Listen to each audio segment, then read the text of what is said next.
Hey guys, welcome back to another great episode here on KOB TV, Chattanooga, Tennessee. I am your host, Ken Johnson, and we are jumping right in where we left off at. Well, actually, a minute or so before, just a minute before, so we can not lose our focus. So let's go right ahead. The co-facilitators of this particular call for the self-determination for afro descendants of the United States.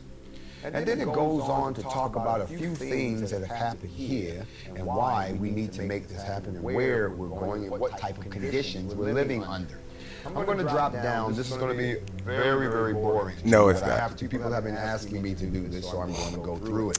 Please stay with me. Stay with It us. says we were the first signatories to the Declaration of Self-Determination signed on October. They tried this once before. Many times they've tried it. They've always found a reason to put it down. We, the African descendants of the Black Kemetic nation living within the United States of America, are under tremendous violations of our human rights within the genocidal conditions we're forced to live under. We consider these crimes against our humanity and watch daily as violence increases against our community with open threats to our members by law enforcement and regularly armed European colonizer citizens. In several states where we are located, the National Guard has been called in, and we see this pattern as more ways for the United States to increase their oppression of our people. Okay. As such, we declare a national state of emergency, an immediate national liberation status. Okay, that's where we left off at, It goes on to guys. say, the United States government perpetuates the 1619 myth as the arrival of the first Afro descendants in the Americas, thus prevent. Okay, 1619 myth. I'm sorry, I didn't look it up beforehand, so I'm going to pause it right here and go look it up for you and bring it up so we can talk about it just a little bit. Okay, guys, as you can see, the query brings up quite a few. The Atlantic.com, Vox, Washington Post, and Hampton. Let's go into the,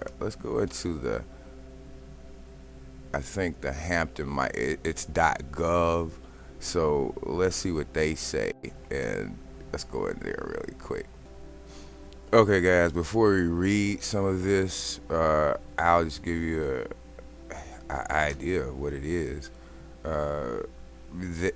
Basically, the United States is hiding behind a myth that they created. Of course, they create all the lies and untruths that we hear about, but particularly they have this on paper as the time when so-called black people arrived here, as if we weren't already here, as if we hadn't traversed the world at large. And so, you know, everything they do is a lie. Let's go ahead and read.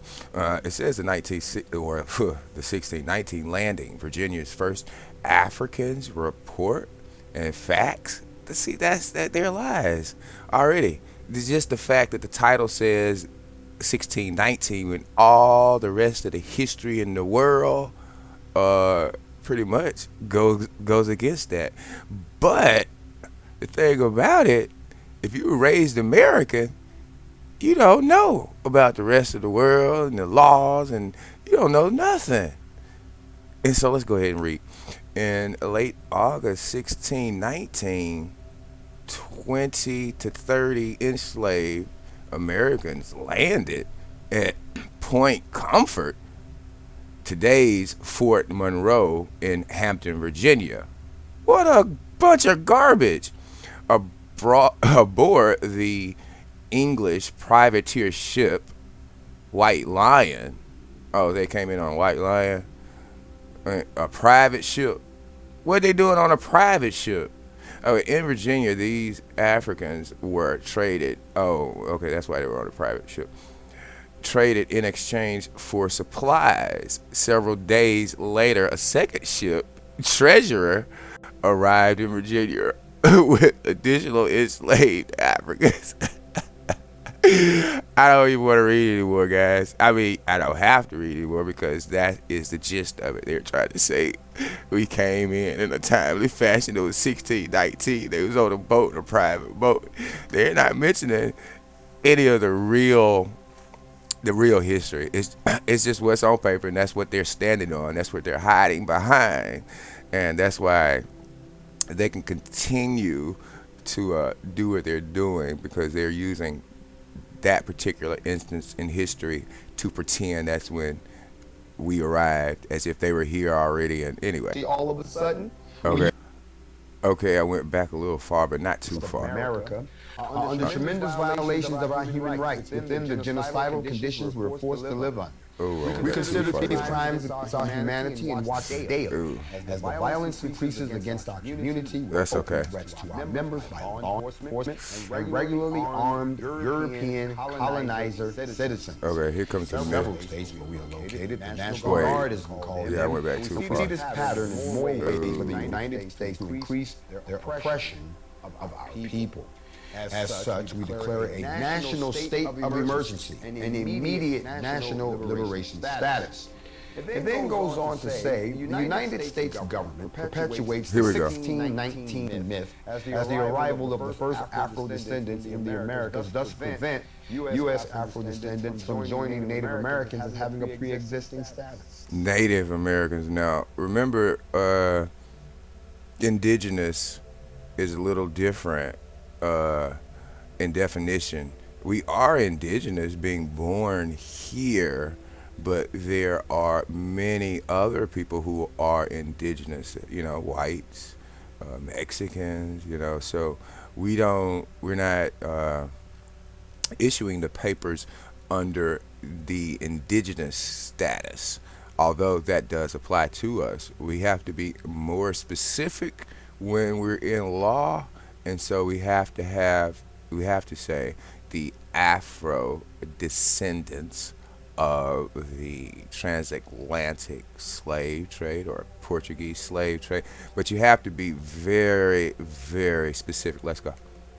This early presence serves as the basis for moral and legal rights for Native Americans, such as the legal doctrine of historic title, thus separating the African descendants, that's us, from their land, and any land claims due African to their descendants. mixed indigenous status. Mixed African indigenous descendants, and status. of course, U.S. Afro descendants existence did not start with the enslavement of the Americans. Overwhelming evidence proves that Africans frequently sailed across the Atlantic to the Americas thousands of years before Columbus and had settled lands even before these now so-called Native Americans.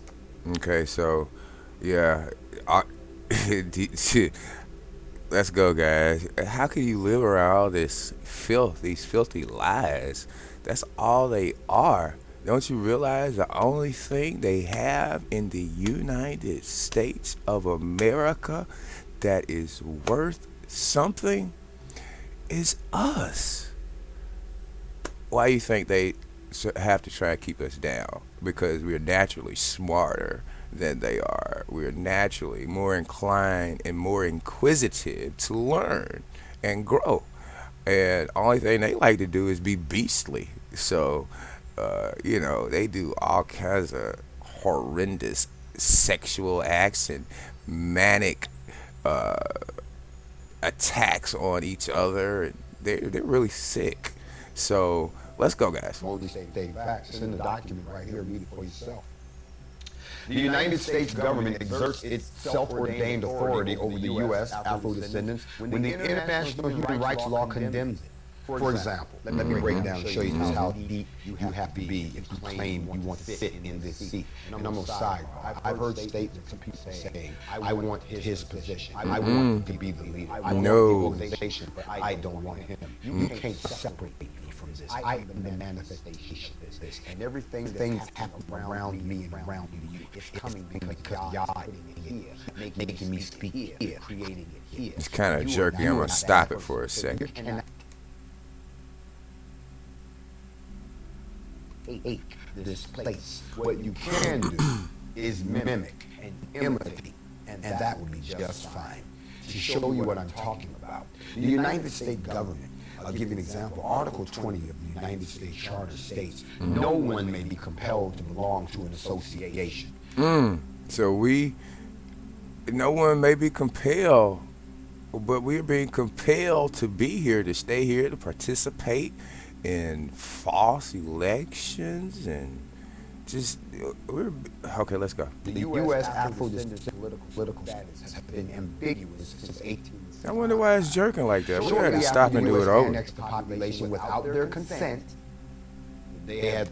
So they annexed us without our consent. That means they brought us into the fold or brought us under their law without our consent. They said, hey, you want to be part of this law? They said, you're part of this law, you do this and you do that. And so it did. That's it. Let's go. The 13th, the 14th, and the 15th Oh, Amendment yeah. to the U.S. Constitution. And I've been preaching that for forever. 13th, 14th, 15th Amendment. You know, that stuff doesn't qualify you. It disqualifies you. Once they took you from slavery, you didn't have anywhere to go.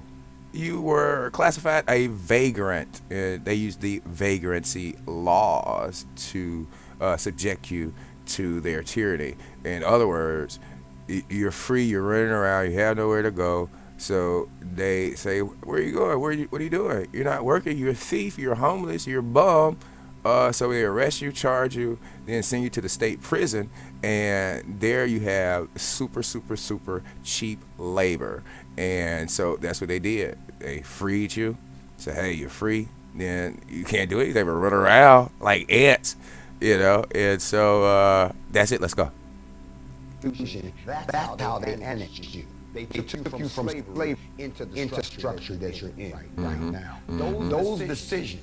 They took you from physical slavery, where you had to work, and the master had to pay for your clothes and machining and everything. They took you from physical slavery, and put you in economic slavery, which is taxes, forced tax laws, and where you have to pay for yourself, your own clothes, your own food. We just generate the money that way. So you went from one kind of slavery into another kind of slavery, guys. Let's go. Declare that U.S. Afro descendants are a simple minority with no collective rights, deprive you all of the right to self-determine. Since then, the U.S. Afro descendants have been relegated to a simple minority status instead of that as a people. You see, Or let him go ahead and say he's about to tell you, we're a minority. Let him put into a status. a You're not a status. people anymore. States protect minority, So states will protect the minority, but but people have a right. have a right, Self-determination. and we don't have that. The United States government avoids its international responsibilities for a series of human rights violations. A series, guys, not just one. This is not just. Come on, guys, wake up. Such as apartheid, colonialism, belligerent occupancy, and crimes against humanity owing to the absence of a legal framework that recognizes. Okay, that's enough because the music has just stopped. That's a key that we are. I may have to do this again, guys, because it got kind of jerky. I knew I should have rebooted before I started this episode. We can do a review. Basically, the reason why we've been abused is because the United States has been standing on a false law or a false claim, which they know. We just don't know. We're so ignorant. Oh gosh, it's just disgusting. But a false claim. So that's why they won't pay us or do anything for us, or you get shot in the street or just neglected altogether because we're the actual currency of the world. Really, we are the ones who back the fiat currency that we use, the dollar bill. It used to be backed by gold and silver and precious metals, but now the best commodity is us, and how they use us through paperwork, through contracts of future labor. So another country or government will give us money or give us a loan based on the fact that the United States has a commodity of people who will generate or produce over time. So in the next 10 or 15 years, they're going to produce X amount of this. And so United States, its collateral is people. So I hope you guys understand that. It's chattel, Chattel. And so you have to understand that. And chattel goes into straw man. Straw man goes into 13th, 14th, 15th Amendment. And that's it, guys. I love you guys. And I would like you to hit the like button and share and subscribe if you're new, because we're going to continue this. And I will talk to you guys later. Skinhead, deadhead, everybody gone bad. Situation, aggravation, everybody allegation. In the suit, on the news, everybody dog food. Bang, bang, shot dead, everybody's gone bad. All I wanna say is that they don't really care about us. All I wanna say is that they don't really care about us.